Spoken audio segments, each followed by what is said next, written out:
Hey everybody, welcome to Dad, Daughters, and Drinks, where you'll always get at least two of those three. Today you've got me, the Margarita Kid, and I am drinking a Maker's Mark Neat, and we are going to be watching the title track from the Queen of the Murder Scene album. Finally, we've gotten to track 10 of 13. It's not the last one, but I feel like this has to be kind of a pivotal moment if it's the title track from the album. And so, I don't know if you've been watching the journey with me, going through this whole album one at a time, or if this is your first time watching. If so, welcome. But if you have been watching, you've kind of heard my interpretation as it goes along. People in the comments have usually been kind of correcting me if I've missed some things, but at the same time, everybody always says, it's kind of up to interpretation, and the girls like it that way. And I feel like the last couple songs, the interpretations, even within the comments from longtime fans, have kind of been a little bit varied. So it seems like maybe we're getting to an area that's more open to interpretation than the rest, which takes the pressure off me to try and get things right. And so at this point, the way I view it, or have been viewing it, we've got we've got the Queen, played by Danny, and we've got what I call kind of the girl, played by Pao, which would be the the normal person, the Queen being kind of the evil side. They've been fractured based on this event that happened, and the Queen is largely taken over, and again, the way I see it, there's been some kind of self-harm happening as a method to try and cope with what she's done. The girl may be fighting back, maybe not. I'm a little unclear on that. I'm not even entirely clear that I've got the girl and the Queen correct for how I'm identifying them, but that's just how I've identified them. And so I'm hoping this song is going to clarify some things a little bit, one way or the other. Either way, I'm excited. Let's go ahead and do it.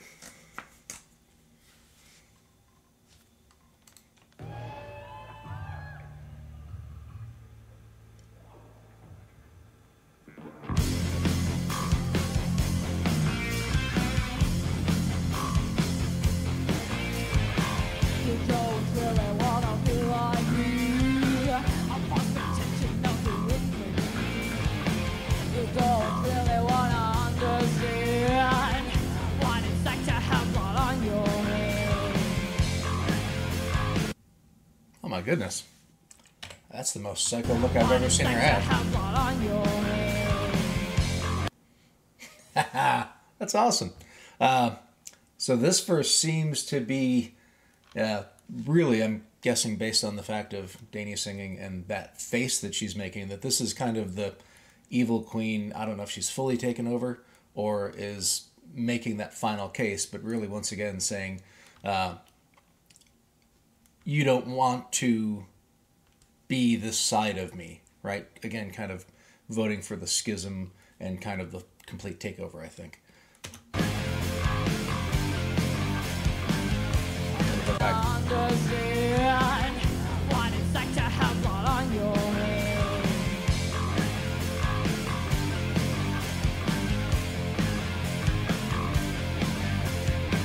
You don't deserve the throne, the crown is mine, and I really don't want to be side. You don't really want to lose all fear. Dare to try and disappoint my dear. Yeah, so there it is. You don't want to lose, you don't deserve the throne, the crown is mine. So she really, if she hasn't completely taken over, she at least is acting like she has. Let's see if we can figure out which one that is. And, again, during these Queen of the Murder songs, Queen of the Murder Scene songs, some people have pointed out that I have a pretty heavy focus on the lyrics themselves, and I'm not necessarily talking about the music. And I think that's because I've been so accustomed to their fantastic riffs and melodies, and, like each of the instrumentalists is dynamic, that I almost don't feel the need to call it out anymore. But don't think that I'm not actually observing that and appreciating it. But I think with this album being more of a concept, story-based album, I'm going to have a little bit more of a focus on the lyrics. But to be side, you don't really want to lose all fear. Dare to try and disappoint my dear. Go to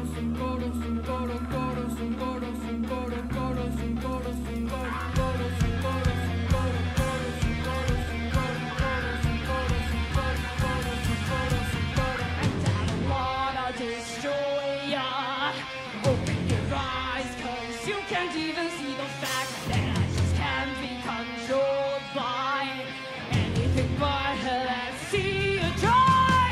I'm a machine, no emotion, a perfect scene for the murder queen. Can always tell us immortal, but it just doesn't apply to me.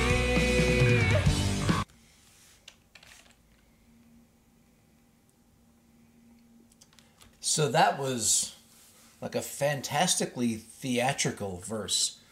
Something about the melody of the guitar and her singing over the top of it, with that drum beat in the background, just almost sounded like it was something straight out of a Broadway musical or something. And she's talking. I've got the lyrics up here so I can reference them. I try not to look ahead, but I want to at least be able to see what I was seeing. And it looks like there may be some Japanese in the part that I couldn't understand what they were saying. And if that's the case, they've got the characters here, so I have no idea what they were actually saying, if they were speaking Japanese or singing Japanese. Or Chinese. I'm not sure which that is. Chinese. I don't know. Perfect scene for the murder queen. So this is where we get to it. You can always kill what's immortal, but it doesn't apply to me. So that's a pretty fascinating line. When people hear about immortality, especially, like, not like you tend to really, outside of fantasy novels or things like that, vampires or whatever. But even then, things that are immortal still can be killed. Usually, it just tends to be difficult, and they're not going to die naturally. So it's not as much of an oxymoron as I initially looked at it to say you can kill things that are immortal. Why it doesn't apply to me, I'm not exactly sure. Other than she's just talking the talk. Let's see. I'm gonna go back a little bit. Cause you can't even see the fact that I just can't be controlled by anything but let's see you try. I'm a machine, no emotion, a perfect scene for the murder queen. Can always tell us immortal, but it just doesn't apply to me.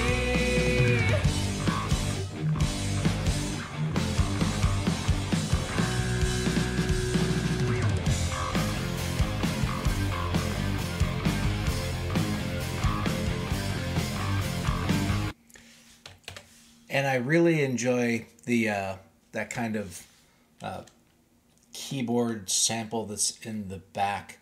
Again, almost in a musical sense. It almost sounds like a little, not a pipe organ exactly, but one of those almost like carnival organ sounds that you would hear that almost gives it an air of frivolity that a lot of times is associated with the evil character of a musical or something. They tend to have really fun, almost carnival atmosphere music, right? Because that's how they make people like them, is through their fun, right? And so and I've mentioned the samples before. I'm perfectly fine with them doing it.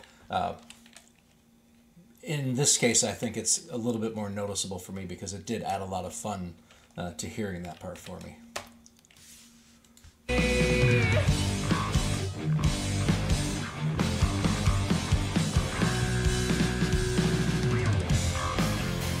Right here.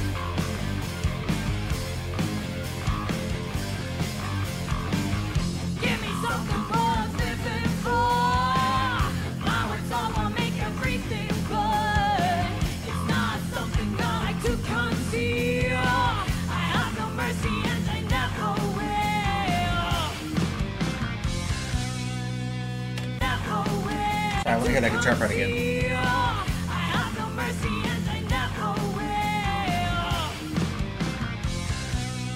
Nice. And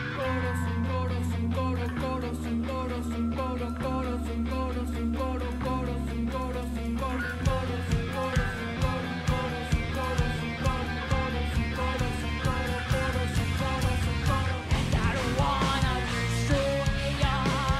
Open your eyes, 'cause you can't even see the fact that I just can't be controlled by anything but let's see you try. I'm a machine.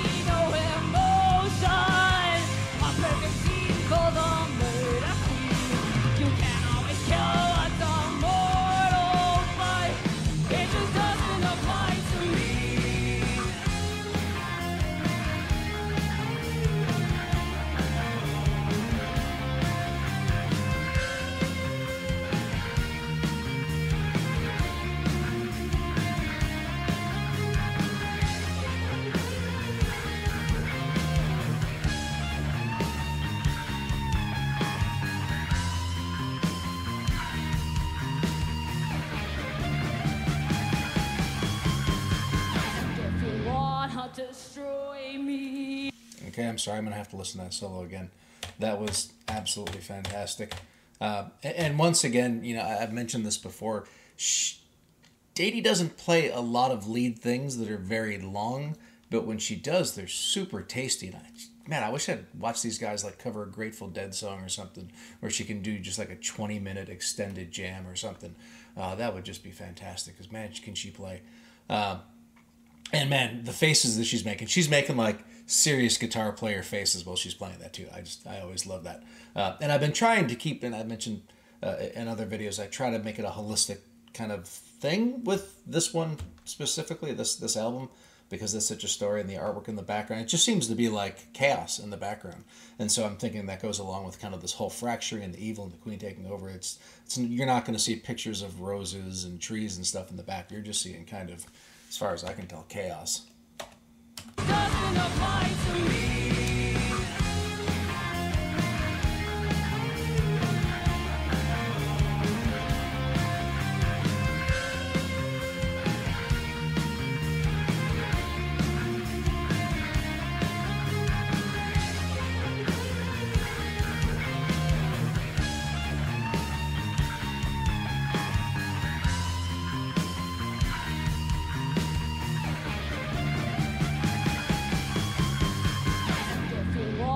Destroy me. Right, 'cause you can't even see the fact that I just can't be controlled by anything but the sea to dry.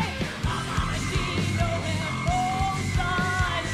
A perfect scene full of mercy. You can't shut the mortal fight.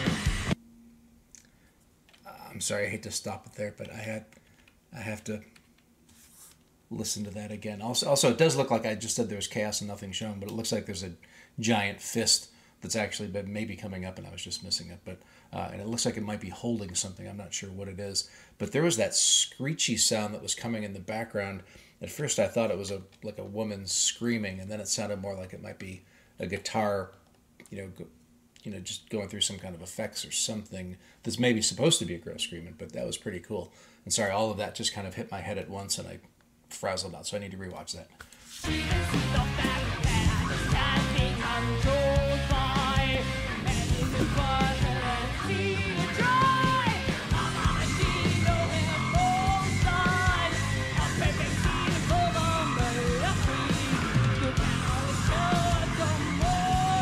It's a knife, I think.